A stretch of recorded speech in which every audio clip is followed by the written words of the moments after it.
उधर 15 अक्टूबर का एहतजाज मुलतवी करना बानी पीटीआई से मुलाकात से मशरूत। ज़राए के मुताबिक तहरीक इंसाफ की कोर कमेटी का हंगामी इजलास तवील मुशावरत के बाद खत्म हो गया। इजलास की सदारत secretary general PTI barrister Salman Akram Raja ने की। पार्टी ज़राए ने बताया है कि दौरान इजलास पार्टी के बाद अरकान शंघाई ताउन तंजीम के इजलास के बायस एहतजाज मुलतवी करने की तजवीज़ थी, जबकि शहबाज गुल और खालिद खुर्शीद समेत दीगर अरकान ने एहतजाज मुलतवी करने की मुखालफत की। कोर कमेटी अरकान का कहना था कि बानी पीटीआई से मुलाकातों पर पाबंदी हुकूमत की सोची समझी साजिश है।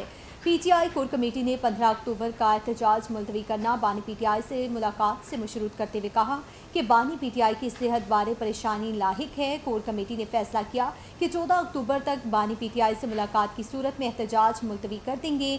डॉक्टर, वकील या किसी भी पार्टी रहनुमा की बानी पीटीआई से मुलाकात करा दी गई तो एहतजाज मुलतवी कर दिया जाएगा। मुलाकात ना कराई गई तो 15 अक्टूबर को भरपूर एहतजाज किया जाएगा।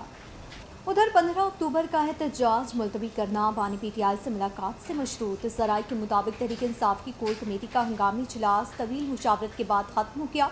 इजलास की सदारत secretary general PTI barrister Salman Akram Raja ने की।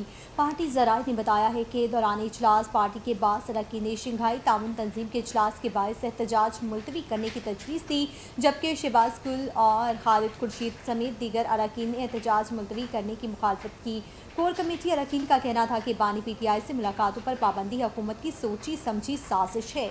पीटीआई कोर कमेटी ने 15 अक्टूबर का एहतजाज मुलतवी करना बानी पीटीआई से मुलाकात से मशरूत करते हुए कहा कि बानी पीटीआई की इस्लाहत बारे परेशानी लाहिक है। कोर कमेटी ने फैसला किया कि 14 अक्टूबर तक बानी पीटीआई से मुलाकात की सूरत में एहतजाज मुलतवी कर देंगे। डॉक्टर, वकील या किसी भी पार्टी रहनुमा की बानी पीटीआई से मुलाकात करा दी गई तो एहतजाज मुलतवी कर दिया जाएगा।